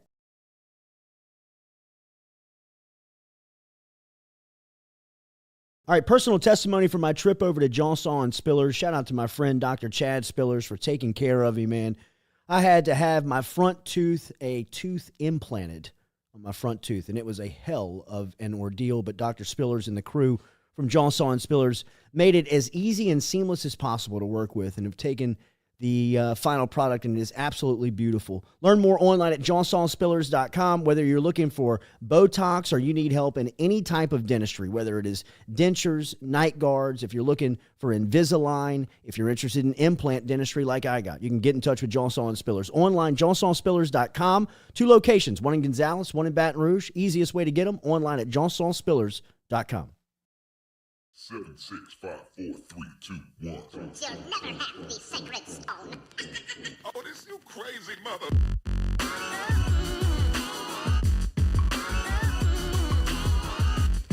Great tweet from John Emery stating that he is back, ready for spring football. We'll talk a little bit about it here before we get out of here at 9 a.m. Appreciate John Brady, former LSU head basketball coach and a part of the LSU Sports Radio Network, for stopping by in hour number 1 as we talked LSU and Iowa State. Tigers getting ready for the Cyclones. That ball game will tip off tomorrow at 6:20 from Milwaukee. Tonight, SEC action with Arkansas. They'll be playing Vermont. The Hogs are the 4 seed, and somebody who has been very kind to our show throughout the last couple of weeks and really giving good insight on college basketball. Arkansas, the SEC, and the tournament as whole is Hayes Myers, who is a part of the Arkansas basketball coaching staff. He handles the analytics up there and really has brought cool information to us down here on the Culotta Show. It's good to have you back, man. Good morning. Happy tournament season.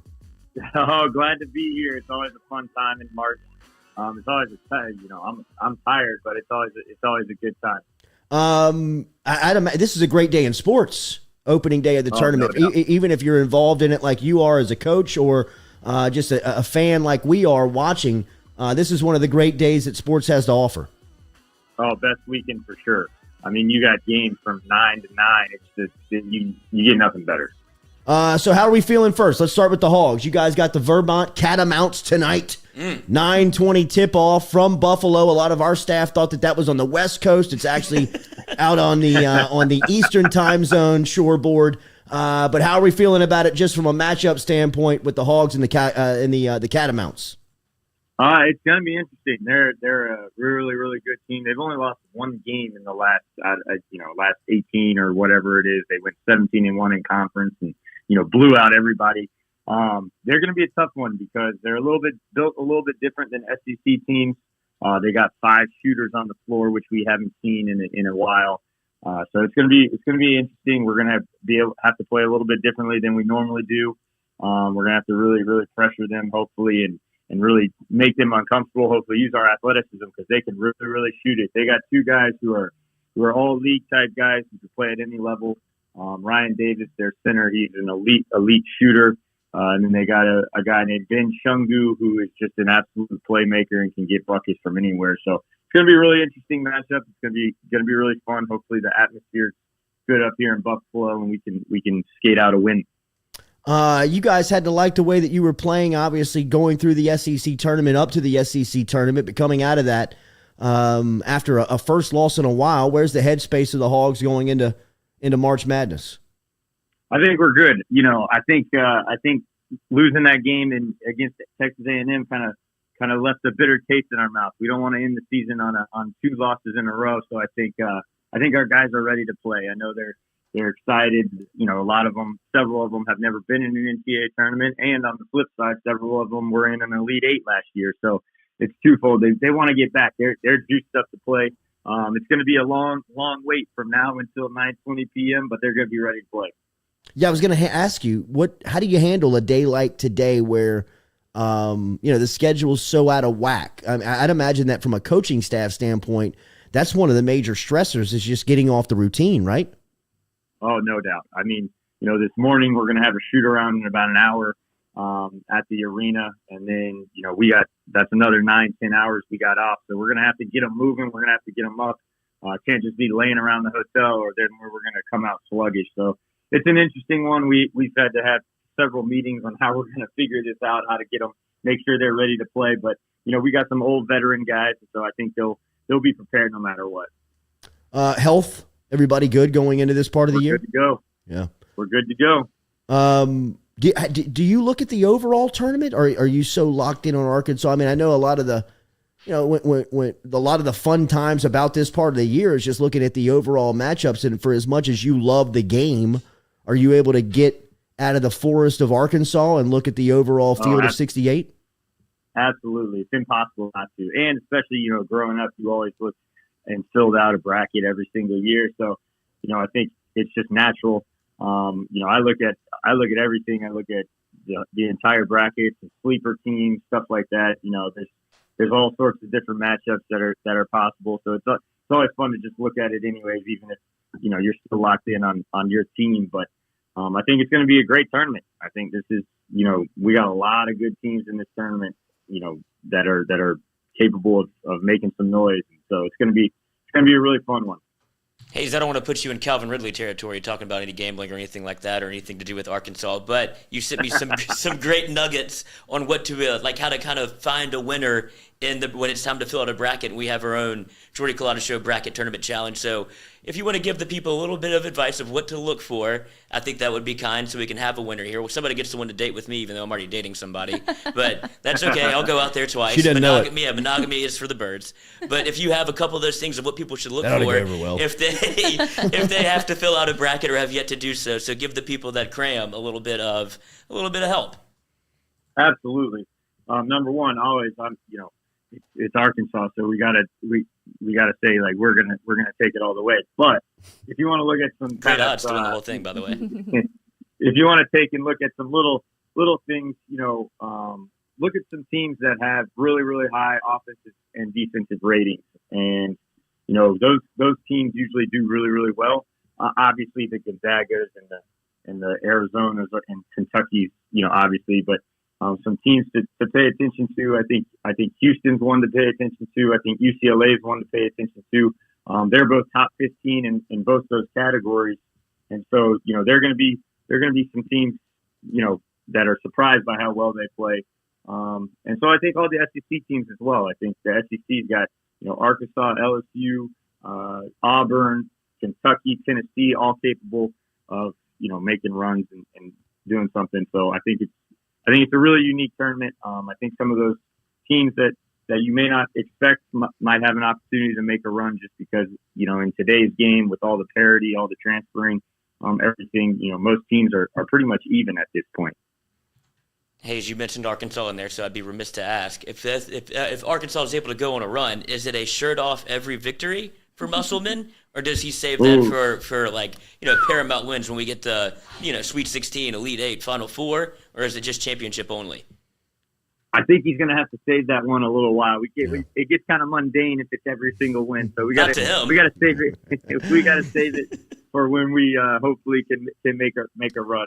We can't just take him off every single game. Yeah, right. I mean, golly. Does he have anything planned? I know he likes to kind of do some things for the boys, whether it be dress up like a mailman or anything like that. Is there anything in the works to kind of surprise the boys today? I can't give away any of the secrets. Can't give away, but hopefully if we get this win tonight, you'll see something pop out on social media. Okay. Right. Must 57 years old. Is that right, Hayes? Yeah. Yes. That's. I mean, that is. We were wondering where the confidence came from because I mean, it's tough to shed the shirt on any college campus for an old man, right? I mean, in the shower. Anytime. He does have BDE, bro. He does. He puts off some energy, bro. So when you look at this field of 64, when you look at the draw in Buffalo, and you talk about the offensive and defensive numbers, is there anybody on Arkansas' schedule from the like? I remember from LSU standpoint playing Ohio early in the year and thinking, I want to track this team. I want to see how they do through the year. I want to see how they do and maybe go into postseason play. Is there anybody that you learned about early on in the schedule, maybe from the non-conference, that maybe threw your radar up and said that may be somebody to watch out for later in the season? It's funny you say that. So we played a team named Northern Iowa, our third game of the year. And they hit us for, I think, 17 threes. And they actually played Vermont the first game of the year. And so, after playing Northern Iowa, that was something that we had in our heads that if we are able to perform well in the SEC, that's a team like Northern Iowa that could, we could possibly meet in the first round of the tournament. And sure enough, it's Vermont, and they're built very, very similar. A lot of shooters on the floor, and so we went back to that game for sure. Kind of looked at where we were and how we defended things. Obviously, we didn't defend it very well, and so we wanted to change some things. But yeah, that team like Northern Iowa, who we played early in the year, really gave us a good example of what we might see in the first round. Hayes, if Arkansas is able to go all of the way, does that put a fracture in any of your plans for what might happen next? I know you have some connections to Augusta, Georgia, with somebody who's maybe donned a green jacket a time or two. Do you hop on the plane with Jim Nance, or what's your if you could project into the forward of what might happen, would you be able to make it? Yeah, if you can go back to back, dude. If that were to happen, I think we're going back to back. Let's go. I think we're going back to back, straight over there. Hopefully, we can get 2 W's. Yeah, grab Jim Nance's tie and then ask to get on the plane because he's going right behind you, dude. Absolutely. Call the Hogs tonight, Hayes. Good luck to you boys tonight, man. And awesome. Thanks, guys. Appreciate it. All right, play neck. Let them play neck. Take it. Later, man. Boot up. There is Hayes Myers checking in this morning from Arkansas as the Hogs will play the Catamounts tonight from Vermont. Catamount? I have no idea.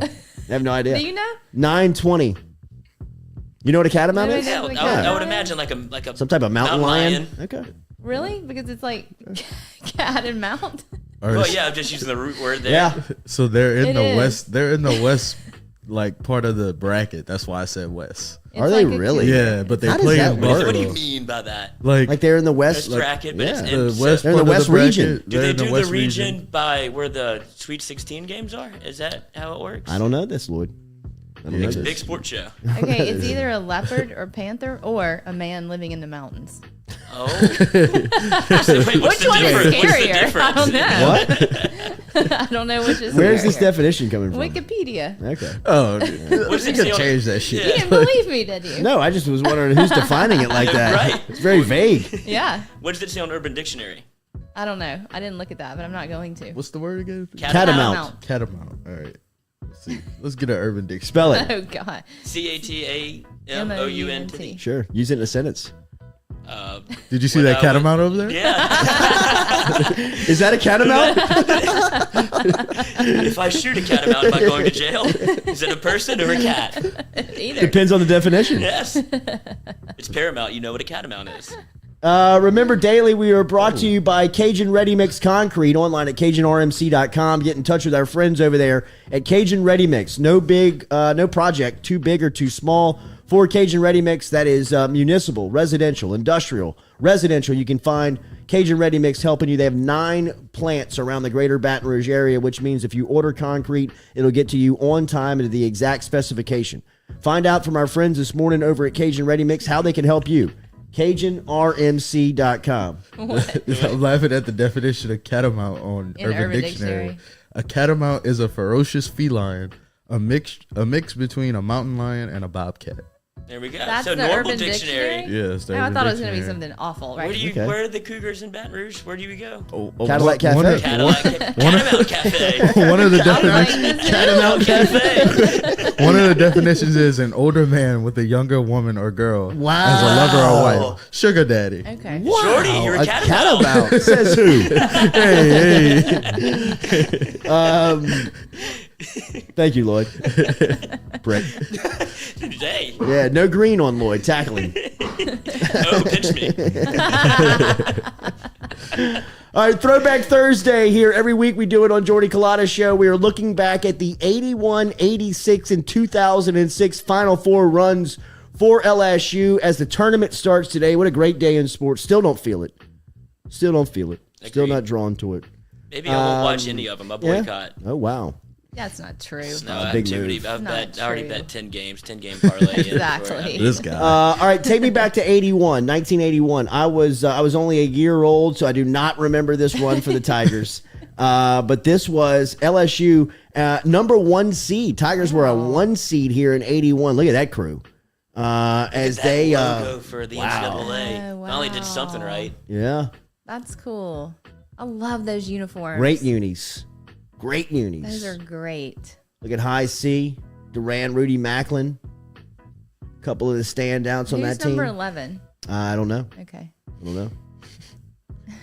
Look at that stash on 35. Who's the tall guy? Yeah, who's a tall guy? Oh my God. He's like, He's huge. he's like His eyes. 7'3". I don't think he 10 played. feet tall. I don't think he played. Oh my gosh. He didn't y'all, play? He's huge. Let me see this 81 roster. Yeah. Pull it up. Give me. Number 44. I see. I was gonna put the roster of players on there, but I didn't know if you wanted the Yeah, the whole yeah. the whole 10. You know. Always go above and beyond. Got you. That's the Always. Jordy Culotta motto. All right, let's see here. No numbers, though. Yeah, number. Oh, it doesn't have a Does little it have height? Yeah. We really could eliminate him with height. Yes, we could. Call John Brady. Call him back. That definitely looks like Ray Borner, the 6'9" center who averaged 2 points that season. Found him. Yeah, the standouts were Howard Carter. Howard Carter was a guard. I believe Howard Carter was a rookie on this team. He was a freshman who averaged 16 points. He was from Baton Rouge. He went to Redemptorist here in town, and Redemptorist basketball at that time was, I mean, they were it. They were the class of the state during that time. I believe it was Howard Carter was the standout player, but they had all types of players coming through there. Derek Taylor. Howard Carter was a junior on that team. Derek Taylor was a freshman guard. Derek Taylor is widely considered to be maybe the best point guard to come through here. Leonard Mitchell was a sophomore. Mitchell jumped out of the gym. Stefford Johnson was another freshman on that team. But then they had Rudy Macklin. Johnny Jones was on that team. Former coach was a freshman point guard who came off the bench I didn't know that. for that squad. Was very good. Jordy Holtberg was on that squad. You sound familiar. He's a sports radio Wait, guy. they have the That's right. numbers I right can hear you here. say, yes. Andy Campbell, 44. Is that who you said? Oh no, I said it He's was from South Australia. I said it was Barner. Oh, good day, mate. Yeah, on Wikipedia. Put another shrimp on they the have bobby. numbers. I said Austria, prick. Interesting.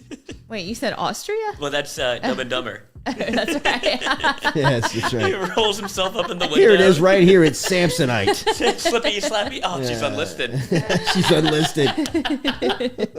Makes her even hotter. Harry. He's it's 7'2". Mary. 7'2". Who knew? Golly, 7'2". That's nuts. I said 7'3". Yeah, you were right there. Big boy. Big boy. Big Ball 44. And maybe one of the favorite teams in LSU history, I think one of the favorite teams, if you talk to historians or people who have covered the basketball program for a long time, is the 1986 team. The 86 team that went to the Final Four was a squad that it felt like Cinderella, right? I think that they were the first 11 seed ever to make the Final Four. And then the next time that LSU went in 2006, an 11 seed made it with George Mason. So that 86 team, when LSU was there in 2006, got a lot of love because of just a historical reference that was featured on that squad. They were fun to watch. I still another one that I don't recall, but if you've ever heard, I was able to form a relationship with Don Redden shortly before he died. In between, this Final Four run in 1988 when he passed away.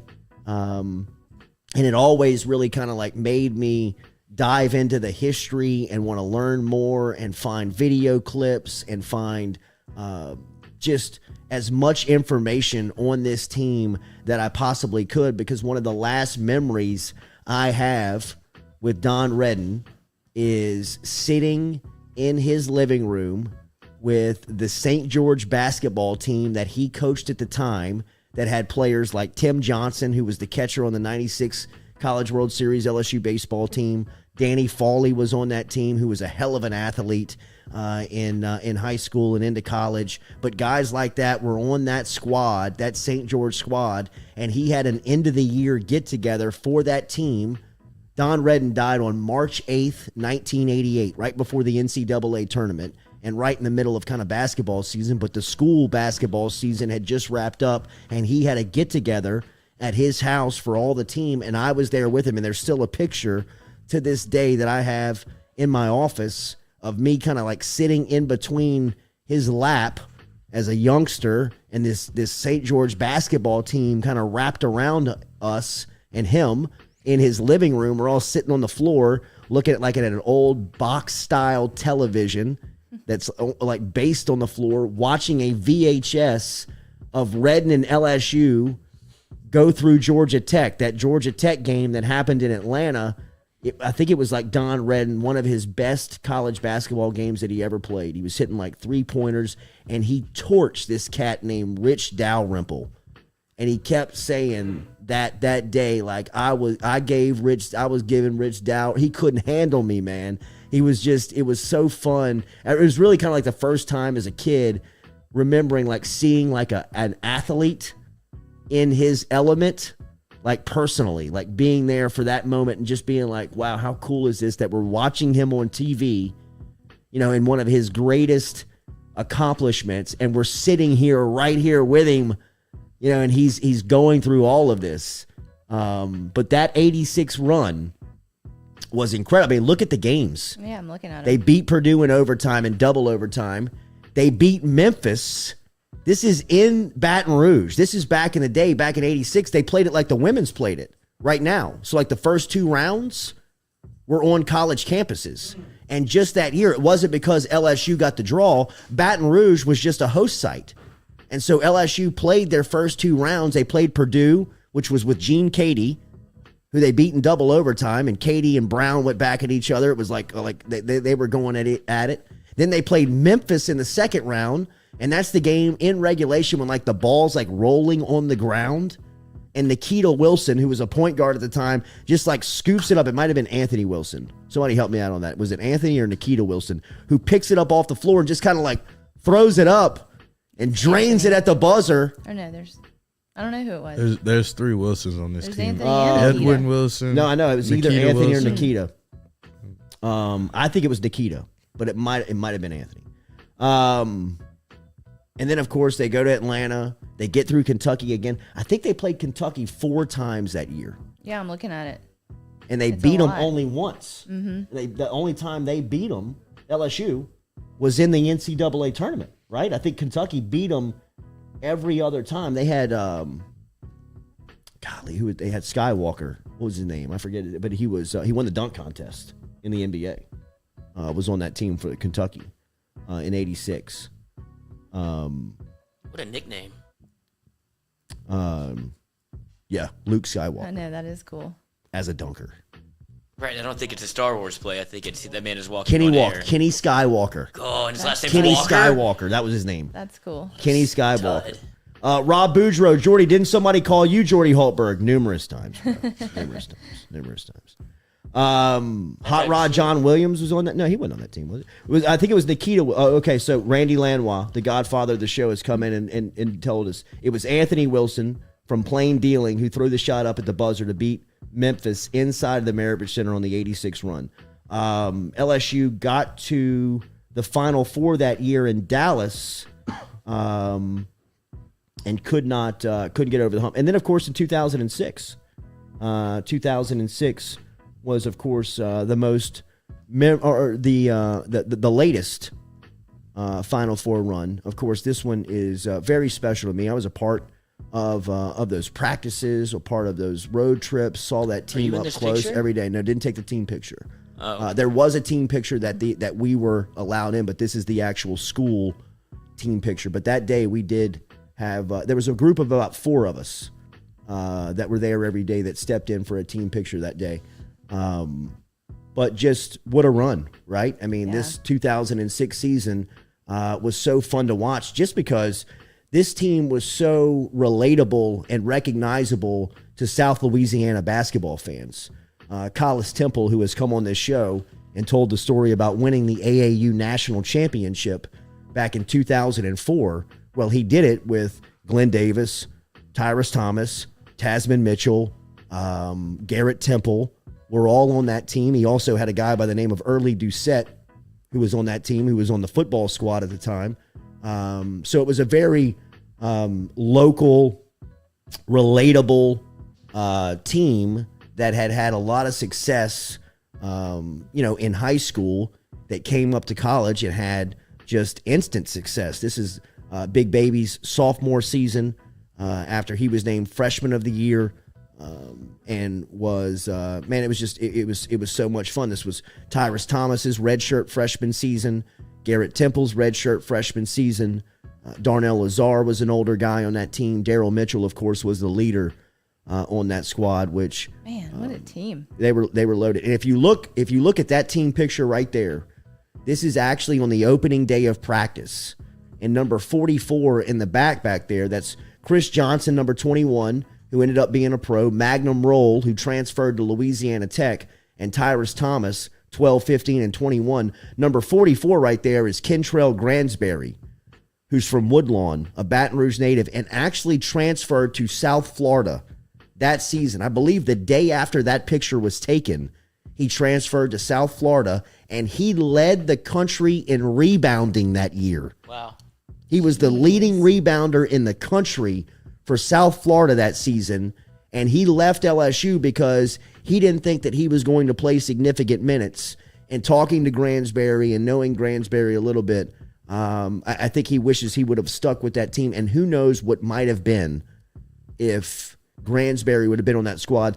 The biggest what if in LSU basketball, maybe history, but definitely modern day history, is that Brandon Bass is supposed to be on that team. Why? Because Brandon Bass in 2005 was the SEC Player of the Year, and he was projected to be a late first or early second round pick. And for a basketball player, if you're a second round pick, all that is a tryout. It's like being an undrafted free agent in football, pretty much. I mean, they're just telling you, hey, we're going to give you a chance to make the team. And rarely do those prospects turn into either, guys that make a difference on a roster, or especially guys that play meaningful minutes, right? And Bass ended up making an incredible NBA career out of it, but he struggled to catch on at the beginning. Like he was drafted by the New Orleans Hornets at the time, and I believe he was the second or first pick of the second round. He was the first or second pick of the second round in 2006. And still, I mean, he's told it on our show, not specifically this one, but shows that we've done. But in talking to him, Bass is one of my favorites, man. He is a great dude. Great player, great guy, great personality, fun to talk hoop with, loves basketball. I mean, he's ended up playing now and made a ton of money, and I believe he still might be playing in China. But, I mean, he played with Kobe. He played with Boston. He played in Orlando. He's got an incredible basketball life to tell about. Their shorts are so long. But that was the style. He should have come back in 2006 on that team. And if they've got Brandon Bass with Tyrus Thomas, Glenn Davis, Daryl Mitchell, Garrett Temple, guys like Chris Johnson and Magnum Rolls spelling them off the bench. Golly, what if? Shoulda, coulda, woulda. But that is a tough frontline matchup with Big Baby and Brandon Bass and Tyrus Thomas coming off the bench. I mean, that would have been a hell of a squad. Now, they were great, right? I mean, that 2006 squad was great. But, I mean, it is Jordan Farmar. It is a brutal game of what if. It is a brutal game of what if. The UCLA game, they never had a chance. Never had a chance. The link back in the YouTube. Never had a People chance. are asking. I don't know that it showed up. Mike Meneville was the 2006 Sweet 16 when Garrett Temple locked up J.J. Redick. That was the Sweet 16. They beat Iona and Texas A&M in the opening weekend. Iona, where Rick Pitino is now. Going to get our next coach. They beat Iona pretty handily. They were a tough matchup, and then Daryl Mitchell hit the game winner at the buzzer on Texas A&M right in front of the LSU bench. AC Law. AC Law was on that squad, but that was that was kind of a huge weekend. And then the Atlanta weekend, which that's one of the most memorable sporting weekends of watching LSU in my life. My buddy Rock Lee, who lives in Atlanta still to this day. He lives in a northern suburb of Atlanta in Alpharetta now, but at the time had a great place in downtown Atlanta. And we were bouncing around town, and LSU played Duke and Texas that weekend. People forget how great the Texas game was. The Duke game stands out just because Duke was the 1 seed, and J.J. Redick, that was his last college basketball game, and Garrett Temple just clamped him up. I mean, J.J. Redick, he couldn't touch it. He couldn't. He was so frustrated. Tyrus Thomas had the run-out dunk at the end, blocking shots on who was the landlord? Sheldon Williams. Sheldon Williams for Duke. They called him the landlord because he owned the paint. That's funny. Big Baby had a great game that night. Nobody expected LSU to win. People forget how good that Texas game was on Sunday because they played the Friday-Sunday matchup that year, and they played Texas on Sunday. And that game went into OT. But I don't think that Texas scored a point in overtime.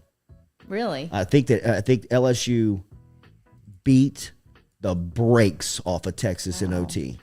But it was an incredible game. LaMarcus Aldridge was a player for Texas. PJ Tucker. PJ Tucker was a player. Augustine. Was Augustine on that? I don't think Augustine. Was he there? He was the point guard. First guy to have the that's right. multicolored Because that was the year after Durant.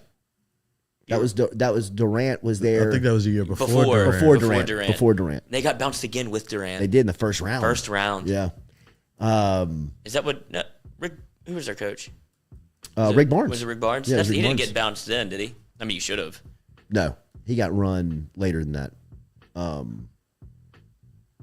But that was a fun weekend, man. I bet it was. Golly, that was a fun weekend. Wait, were you on the bench for these? Yeah, not in the NCAA.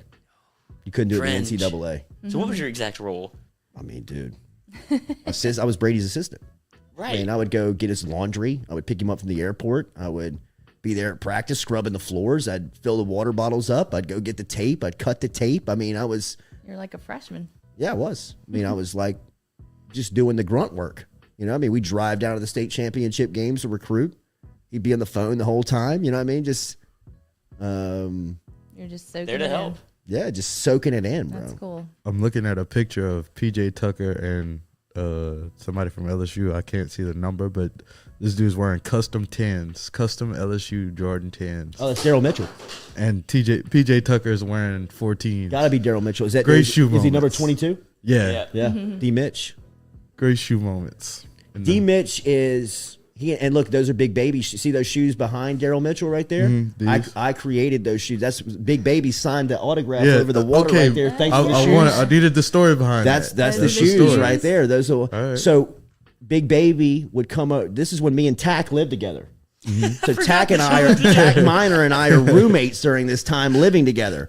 So during the week, I mean, they'd all be chilling at the house. We would be cooking, hanging, watching basketball, and like Glenn, Tyrus, Daryl, all these guys would be chilling at the house, and that's right when Nike ID came out. Oh, where you could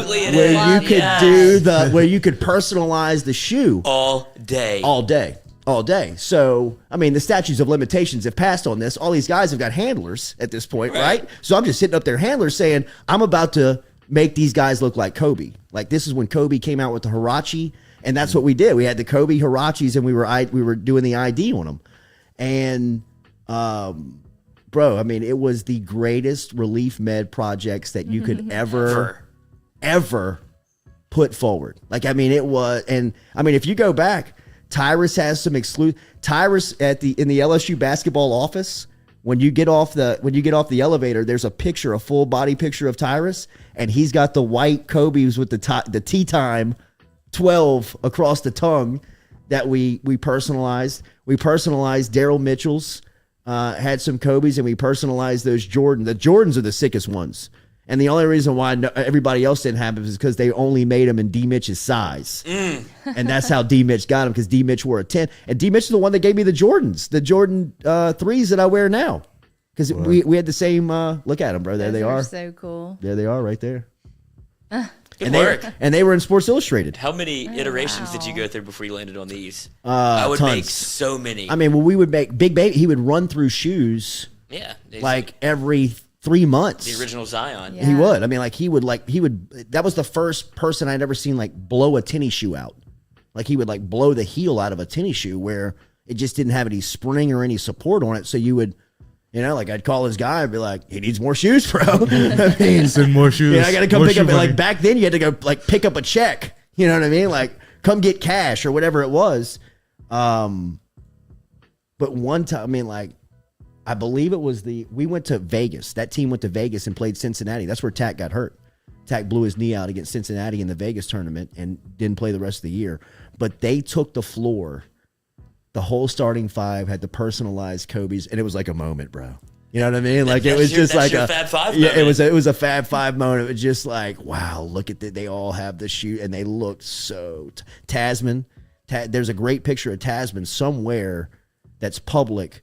That has his featured too. Tasman was one that we had personalized for. This didn't cause a ruckus with the NCAA? Nobody knew, bro. But I mean, I don't know how. It's just some nobody tennis asked shoes. Questions, bro. You know what I mean? Have you seen the tennis shoes that they wear now? Now in college, a lot of the guys wear like Kobe's. Like a lot of basketball players have switched to wearing Kobe's. But like in the past years, like if you look, a lot of these kids wear like Jordan 11s, like. You talking different about today? Shoes. Yeah, today. Yeah, absolutely. That's what I'm saying. Like these shoes, they ain't buying them shoes themselves. No, but that's what I'm saying. And you got to realize what time this was. In 2006, this was persona non grata, dude. If you rolled out with everybody had personalized shoes, that would have raised the red flag with the NCAA 100%. I mean, I got it cleared, like not through Brady. Like I didn't tell him, like this was the type of stuff that wasn't going to roll across his desk, and I sure as the fuck wasn't going to be the one behind it. You know what I mean? But like I was like, Butch, are we good here? You know what I mean? Like, this isn't going to be, like, too... Much. And I remember when it was in Sports Illustrated thinking, like...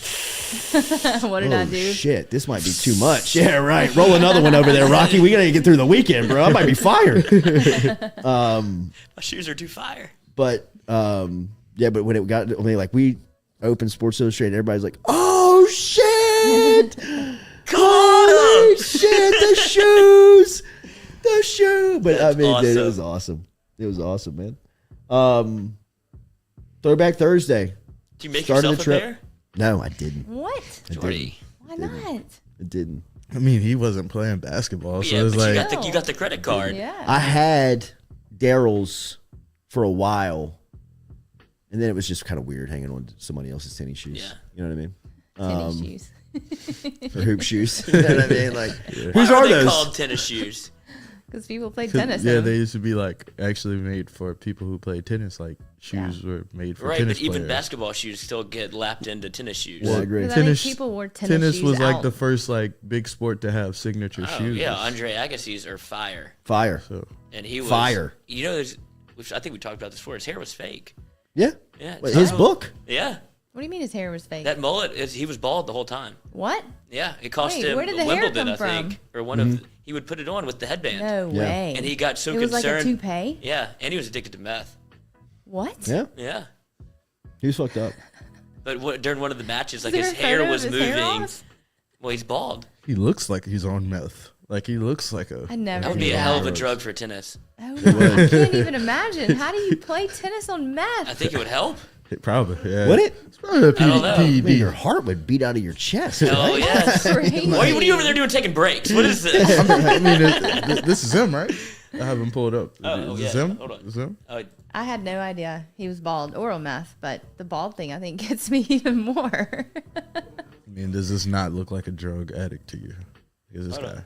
Oh, yeah, I mean, this drug addict looks like the life of the party. Yeah, like I mean that too, but Okay, but he had some hair, right? No, that's what I'm saying. I think I don't. He know if that wasn't means- just straight this is bald. fake. Straight like- bald? No. That's not true. He That's had not some true. hair. That's Look not at the true. Straight bald. sideburns. That's not true. That's That's hair. not true. When his hair started to fall out, he started to freak out because he thought that was all he was known for. Yeah. And so he had to like save that, and he went to like these crazy lengths to try and save his hair and would get it to. But like people started to figure him out, and like the part where he couldn't hide it anymore was like Wimbledon, like the biggest stage, and he freaked out and like backed out of the tournament. So you're saying that is not his hair? I'm not. That's Lloyd's. I'm That's Lloyd's not- hill that he's I'm not dying buying on. that, Lloyd. Not buying that. No, I think That I is do his know hair. that there was a lot of BS behind his hair though. He might have lost it later in life, but look how young he is. That's his hair.